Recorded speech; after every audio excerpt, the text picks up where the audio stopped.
everyone. Friday the 13th, Part 2, Electric Boogaloo is just what I finished watching. It's more enjoyable than the first one, in my opinion, even though the violence gets toned down somewhat. There's a lot more nudity in this one, though, so if that's your thing. But, anyway, there are a lot more teenage victims this time, which means we don't get to learn much about them, but that's not why we watch these movies, is it? It's to watch people get brutally, brutally killed, and we got tons of that.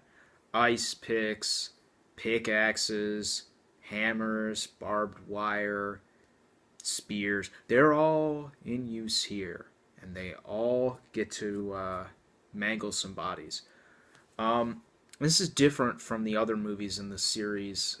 Although, even though Jason is the killer, he's very different in behavior and appearance from how he is in the rest of the movies. For example, he doesn't wear his trademark hockey mask, for one. He's got this kind of stupid-looking sack over his face with one of the eyes covered up. Is he a pirate? Is he Nick Fury? You be the judge.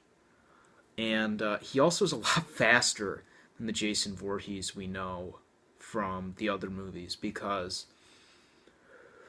in the other Friday the 13th movies, Jason Voorhees has the whole off-screen teleportation thing where he walks at like a stroll, but as soon as he needs to be somewhere, he's there to kill somebody. Here he actually has to run and chase people instead of just walking and hoping that they trip or they won't walk right into him. The violence in this movie is toned down because apparently the guys at the MPAA who gave the first one an R were, ticked at themselves and thought, well, we really should be harder on violence in movies, so that's what has happened to the second one.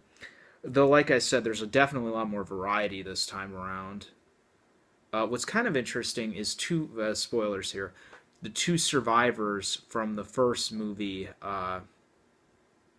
Alice and Crazy Steve, or whatever the crazy guy's name is, they're the first two people who die here. Alice actually gets dispatched, and I think the movie's best scene where she's gonna die, but they keep building up the tension, and there's all these like jump scares or whatever, so you're really on the edge of your seat for it. The score's basically the same as the first movie, so it sounds like Psycho.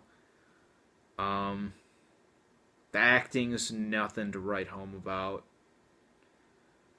That being said, Friday the 13th Part 2 is better than the first one in terms of enjoyability.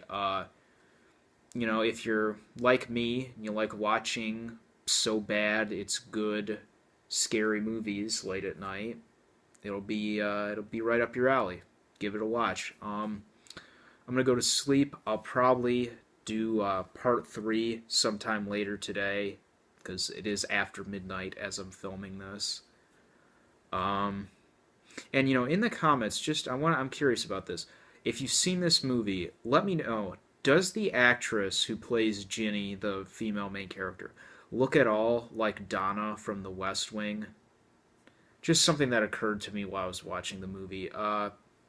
Adios, good night, stay tuned for Part 3.